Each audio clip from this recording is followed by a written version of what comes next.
right. Well, my guest today is one of my favorite people in the world, Vandana Shiva. And after writing 20 books, you finally decided to write your autobiography, Terra, Viva, the description, the chronicle of this incredible journey that Vandana Shiva has led. Vandana Shiva, for those of you who don't know her, and she's been on this podcast before, but I've been working with her for since almost the beginning of my career. I think in the 80s, it was the Chipa movement that you had started, where I first heard of you, and we started kind of corresponding with each other. But she's changed. Vandana's changed the world, the way the world thinks about the relationship between food and agriculture and democracy. She's been one of the principal, and I believe the most eloquent voices against globalism and local sovereignty, local seeds, local democracy, good food, the relationship between the soil and climate. She is a physicist and a nuclear physicist. She's got a PhD also in philosophy, although I saw that the title of your thesis, your philosophy PhD, was Hidden Variables in Locality and Quantum Theory, which sounds more like the thesis for a physicist degree. And well, I went to do a physics PhD with the student of David Bohm, because David Bohm didn't have a scholarship, so he sent me to his student, Jeffrey Poop. And it just so happens that year, at the University of Western Ontario, the Canada Council had attracted the top experts, the mathematicians, the physicists, the philosophers, the logicians, all working on the foundations of quantum theory. And they were all housed in this department. So it was, because of that particular moment that I went to Western and got this degree. And Bobby, just a little correction. The Terra Viva is not my autobiography. It is, as the subtitle says, my life in a biodiversity of movements, including our work together in Water Keepers and our work together on the GMO question, the glyphosate question. I remember the last time we met was at the Heirloom Expo, when you were fighting the case on glyphosate and winning each case.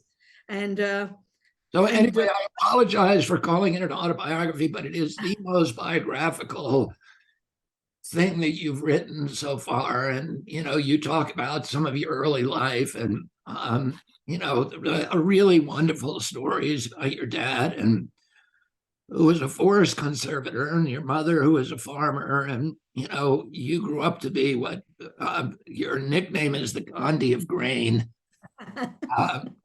But what I want to talk to you a little bit. I want to talk about the book, but I also want to talk about climate and the efforts by the Davos Billionaire Boys Club to appropriate the climate issue for their agenda of total social control, and how you deal with that as somebody who is a scientist and sees climate as an existential threat and understands the danger that environmentalists ally themselves with these, with Klaus Schwab and Bill Gates and the people who are trying to use this for their own agenda, cloak themselves in the mantle of good deeds to advance this agenda of total control. Kissinger had said, if you control food, you control people. And at one level, the current agenda of what Klaus Schwab calls the fourth industrial revolution is the convergence of the failed biotechnology revolution. They were supposed to control pests and weeds. Instead, they've given us super pests and cancer. And they haven't been able to control the weeds. They've created new pests through the GMO BT cotton in India, and they've pushed the farmers into debt. So they're combining the failed biotechnology, the failed chemical. Rachel Carson warned us for that. So they're keeping the ecocide that Rachel Carson talked about alive, and they're now joining it with what they call the information age. But fascinating thing is, they're trying to approve a GMO mustard in India right now. And all the data that used to be on the websites of the Ministry of Environment, on the Bayer website, of all the patents it has on Barney's, Barstow making sterile seeds, all of that has disappeared. When I wrote Oneness versus 1% with my son, he had warned me.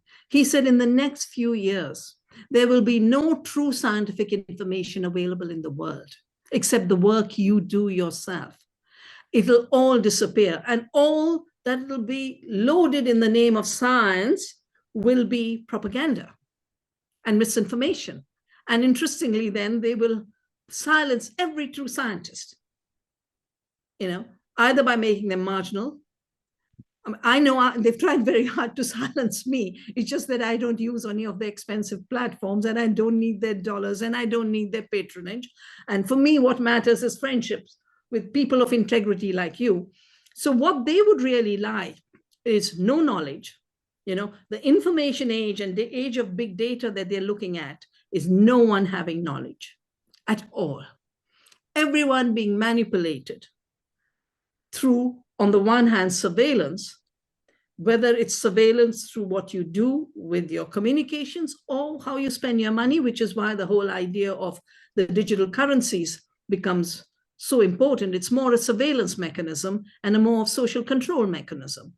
And then because they actually have the very sad image of, they called our seeds primitive and tried to do genetic engineering. They called us primitive and colonized us.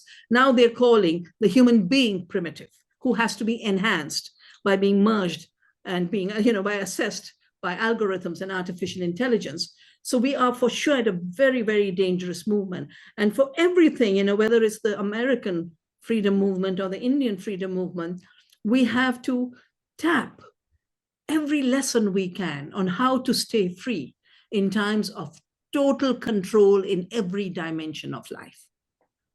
Yeah, I see the parallels, and we all see these parallels. They do the same playbook in every, in every endeavor and every field that they enter. But the same things happen in medicines. The same things happen in vaccines, where they said, well, here's the enemy is the microbe. The enemy is nature. We are going to weaponize ourselves and mount a war against the germs.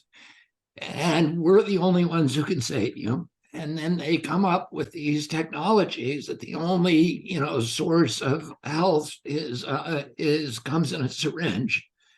And you need us to live. And then as it turns out, it doesn't really work, but it leads to more and more and more dependence. And then any of the doctors, any of the scientists who speak out and say, wait a minute, what you said yesterday is different than what you're telling us today. Those people are silenced. The science is disappearing. We're seeing it, the real studies of science are all being redacted right now. And some of them are just disappearing. And then the scientists themselves are being disappeared. It's very Orwellian. And, your son was. We are very much in a 1984 Orwellian world.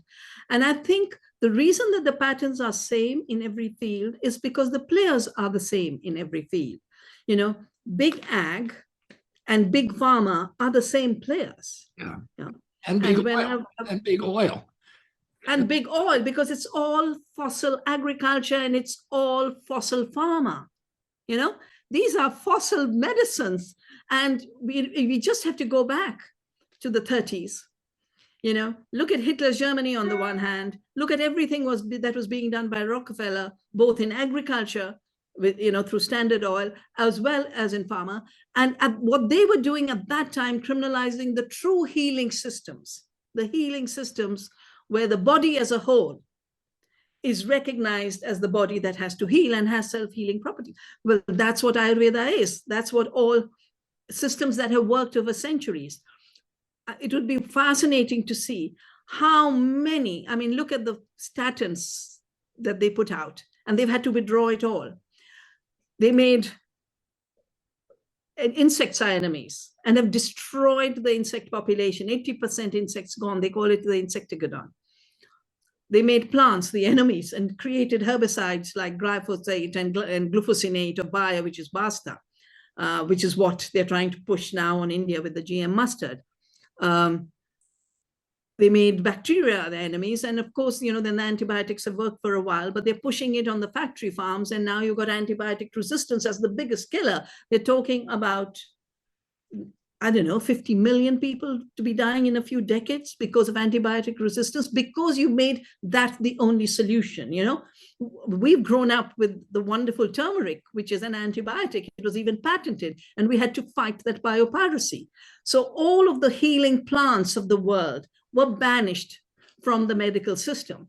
And then this control system called licensing, which then can be withdrawn. The moment a true healer, a true doctor who takes care of his patients tells the truth about what's happening to the patient's body, he's suddenly banned from practicing medicine. Because I think this is the thing, that we now have an agriculture that's an ecocidal and genocidal agriculture. And we've got an industrial pharmaceutical system that is also ecocidal. More people die because of hospitals and medicines now. And iatrogenesis is established. And they're the same. When I was doing oneness versus 1%, I was looking at Monsanto. Monsanto is now Bayer. But, Pfizer was the main owner of Monsanto. So they're totally networked like this. And then the billionaires, and then the regulating agencies, which are not regulating, but actually pushing, the false solutions. And they're doing that with climate now, the Klaus Schwab group, the billionaire group, the Mr. Gates group, they are desperate to create new control over people using the climate crisis, but also use it to create new markets to control the weather, geoengineering, new markets for fake food. Industrial food has already given us 75% of the public health crisis we face. If it becomes more industrial and agriculture is merely growing raw materials for the lab food, which is owned by the same companies that are pushing the bad industrial food today, including the factory farms. If you look at, it's the same Nestle's, it's the same processed food industry that is getting into lab food. They call it cellular agriculture. Yeah, cellular agriculture, that means they're now manipulating at the cellular level to create synthetic food. And you can't cheat on the food system because we are food. Yeah. And that's the place where, all the narrative of improved foods and climate solutions, that's where it'll fall apart. But the point is, they don't care about people being ill. That's part of their intention. Yeah. They don't want healthy people. They don't want free minds, and they don't want healthy people. And that's the two things we have to defend. We have to vigorously defend our minds and their freedom. And we have enough ways outside the industrial system to know how to be healthy, how to grow healthy food, and how to take care of each other. Vandana Shiva's new book is Terra, Viva. Please go on Amazon, get the book, and give it a 5-star review. A woman who's an old friend of mine and is in the medical and healthcare industry. She's one of the big CEOs of one of the biggest healthcare companies in our country, and has been very, very skeptical about my, the questions I've raised about the COVID-19 countermeasures. And her husband is now vaccine injured, and her eyes are starting to open. She sent me a text yesterday saying, how did you know that Gates was such a bad guy before COVID-19? And my answer to her was, I've been watching him do that same play again and again. And he was, it was the green revolution, which the Rockefeller Foundation gave us, that was supposed to feed the world through chemical agriculture, through monoculture, through pesticides and oil-based fertilizers, which of course the Rockefellers love that because it came from the Standard Oil Company. And Bill Gates has repeatedly said that he is the legatee, he is the inheritor, he is the new embodiment of the Rockefeller Foundation. he said at one point we discovered very early on when he was doing population control with his foundation that everywhere we wanted to be, the Rockefeller had been before. That's his quote. And of course, he took over the Green Revolution in Africa, and he persuaded all of these nations to transfer from subsistence agriculture that had been feeding people on that continent for 20,000 generations and to switch to GMO corn and Monsanto glyphosate and herbicides and pesticides. And of course, Philanthro-capitalism, which he champions, means that he owns Monsanto, he owns part of Cargill, he owns part of McDonald's, he owns Kraft cheese, he owns Coca-Cola, and all of the people who are now profiting on that cheap corn syrup and lousy food. And he did the same thing in that. And of course, we all get unhealthy. And like you say, it's the same play in every landscape, on every battlefield. Yeah, I mean, the way I look at what Gates is doing is basically new colonization. You know, if the old colonizers took over land and called the land their property and displaced the indigenous people, what Gates is really doing is continuing the work of Monsanto and trying to own the seed, and he now controls the seed supply of the world.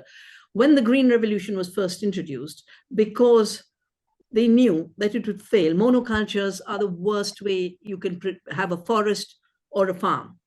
And the monocultures they were pushing were becoming vulnerable to disease, and the corn was wiped out, I remember, in 72 in the United States. So they started to create they didn't call them seed banks, they called them gene banks, because for them it was merely to mine the genes. And they were created by the World Bank through the Consultative Group of International Agriculture. And 2 years ago, and we've written about it in our book on Mr. Gates, Philanthro-capitalism, that 2 years ago, in effect, if you looked at each of these banks, the main contributor was Mr. Gates. But he wasn't just giving to save the seed. He was now creating a new way to colonize the seed and destroy every law that has been created for sovereignty of communities over their biodiversity and seed, and the sovereignty of countries. This is the basis of the Convention on Biological Diversity. It requires that you take permission of a community when you take their plants. It requires that you take a permission of a government when you take from a nation.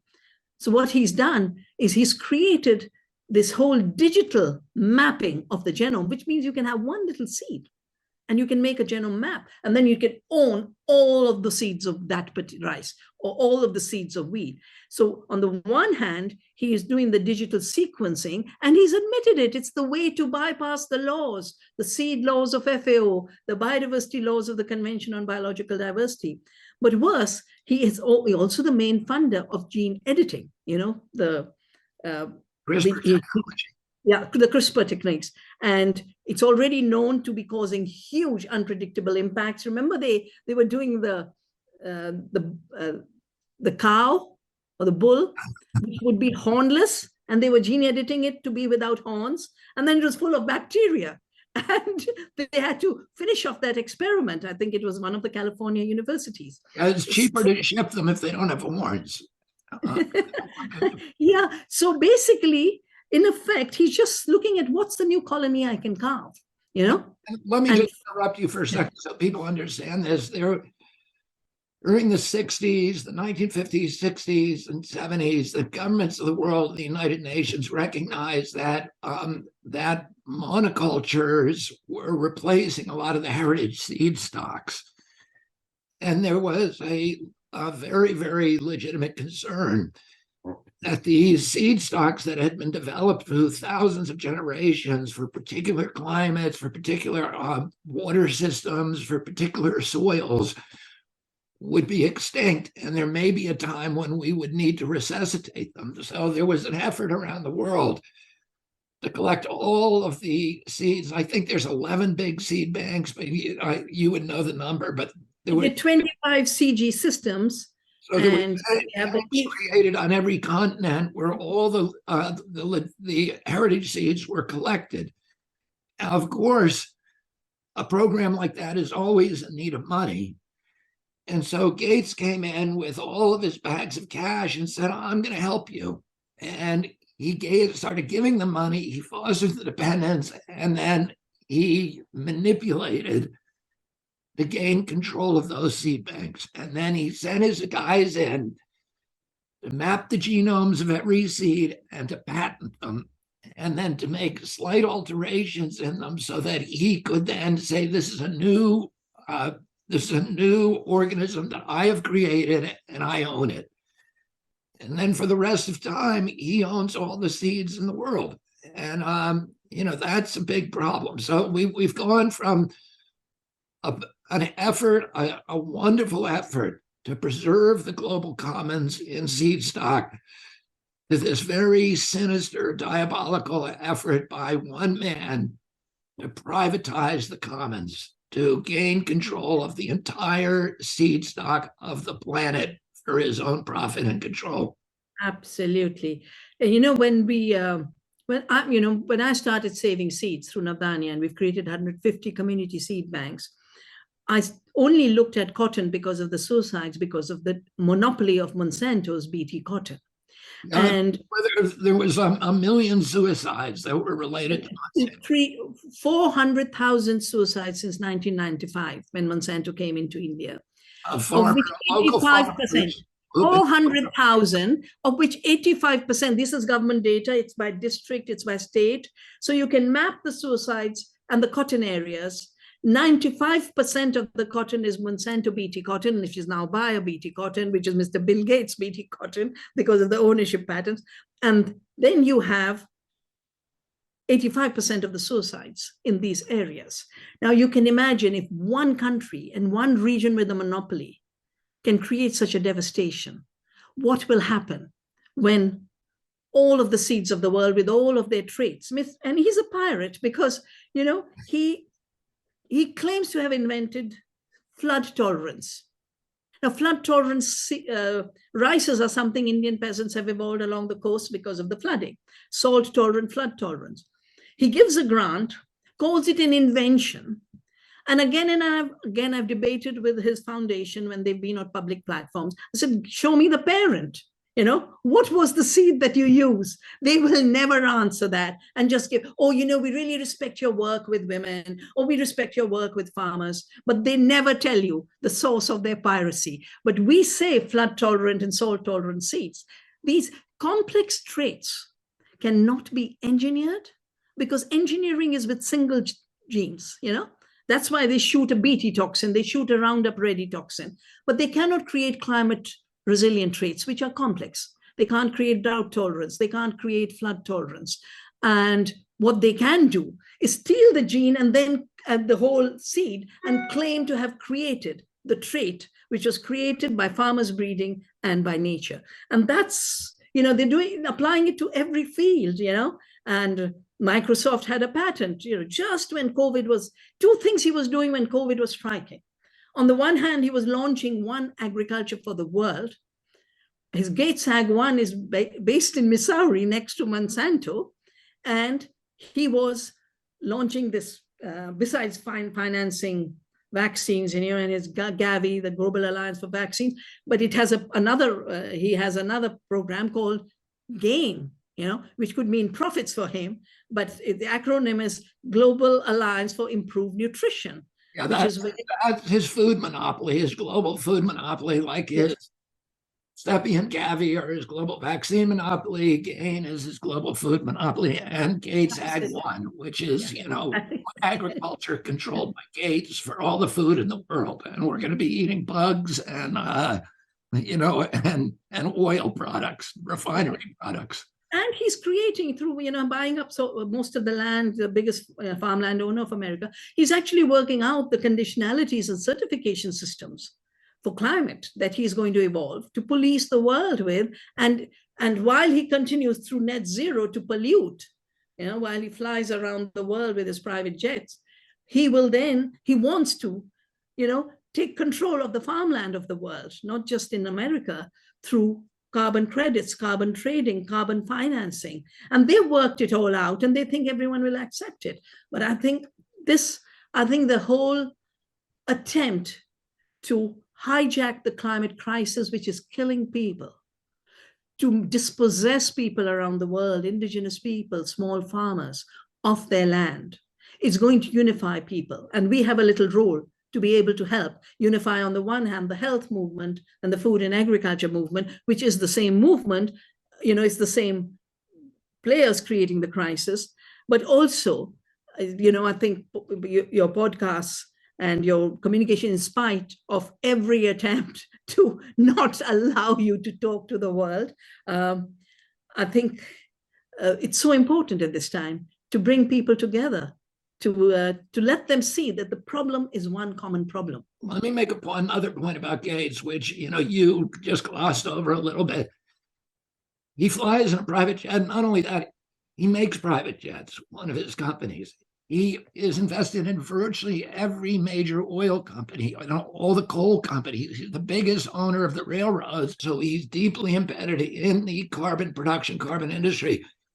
I've been, doing climate work, or really pollution work. That's what I do, pollution work. I represented fishermen for 30 years, trying to stop, the oil and chemical industry from contaminating the fish and the coal companies. So I end up fighting carbon a lot. And I know all the people who are fighting carbon, like NRDC, Sierra Club, et cetera. Nobody gets any money from Gates. Gates has never given money for carbon advocacy. He's never been a climate activist. But this year, he published a book painting himself as a climate activist. But as you say, it's all the billionaire boys club agenda of how do I use climate as a mechanism, as a vehicle for controlling conduct all over the world, the same as he did with vaccines. How do I use vaccines to gain control of government policies and to gain control of humanity on a granular level, to actually give myself permission to force medical interventions on every human being on the planet against their will, and and penetrate their bodies, and so his agenda is very clear on that. This is the book you're talking about. Yes. and we know that nitrogen fertilizers are fossil fertilizers. The nitrous oxide are 300 times more damaging than carbon dioxide. And this is what he's saying. I love fertilizers. We should have more fertilizers. That's what was being said at the time when the Green Revolution was pushed on India. It was basically a fertilizer revolution. And it is a big part of the problem, both of climate damage, dead zones in the ocean, and worse, killing the soil. When I train farmers, I take soil and earthworms and I sprinkle a little urea on it. And the earthworms start to die. And they say, oh my God, this is what we are doing. We can't see it, so we don't know what harm we are doing. So it is a weapon of war. After all, in Hitler's Germany, the basic technique was used for making explosives and ammunition. And then the same technique was used for making synthetic fertilizers. And it is really the time to defend the integrity of our bodies and integrity of our communities, and find new ways to not allow this new colonization and this new control. Yeah, one of the other things that is happening right now, the same thing is happening with viruses. So there are all these efforts by the CIA, which started this group called Argus back in 2008, by USAID, and by now the Global Virome Project and many others, to inventory all 800 million viruses in the world. They're going to inventory, they're going to gene map them, they're going to find the ones that have pandemic potential, which are basically ones that you can weaponize, and then they patent them so that when they weaponize them and then they escape, they will own the patent and be able to provide us with the vaccine. And it's just a pipeline that they're creating, but it's controlling not just seeds, but the basis of life, all of the viruses on the planet. So they're creating these new markets, they're creating new economic assets out of nature. And that's what you've written. And the irony of it is, like this GM mustard, So the soil bacterium, has this Barnase and Basta, and together one sterilizes, but the other fertilizes. So they never do harm to the plants. Now they're taking a balanced, regulated process, tearing it apart, making plants sterile. And, we are walking, my virums, I've said that my last chapter in Terra Viva is we are walking virums.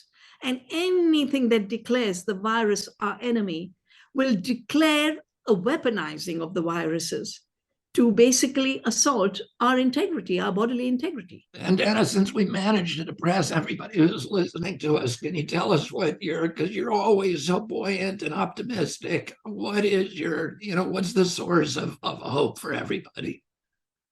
Well, I save seeds and seeds that are climate resilient. And when the cyclone hits the farmers, we distribute those seeds. After the Orissa cyclone, after the tsunami, truckloads of seeds, and farmers are able to bounce back and do the agriculture again. But most importantly, in that little seed, in fact, on my book table is another lovely book of Thoreau, where he says, it's a very beautiful, very powerful quote where he says, though I do not believe that a plant will spring up where no seed has been, I have great faith in the seed. Convince me that you have a seed there, and I am prepared to expect wonders. Now that little seed will become a plant. The green leaf will take the carbon dioxide with the sun's energy, give us the food we need and the oxygen we need to breathe. And the reason I believe in this miracle of life is because the scientific evidence is there. On our farm, in 20 years, we have built up, not just on our farm, but 200 farms that we've helped train in organic. We've built up 100% more organic matter. And the organic matter in the chemical farms has gone down to 14%. And that means that much more emissions are sitting up there, including the nitrous oxide.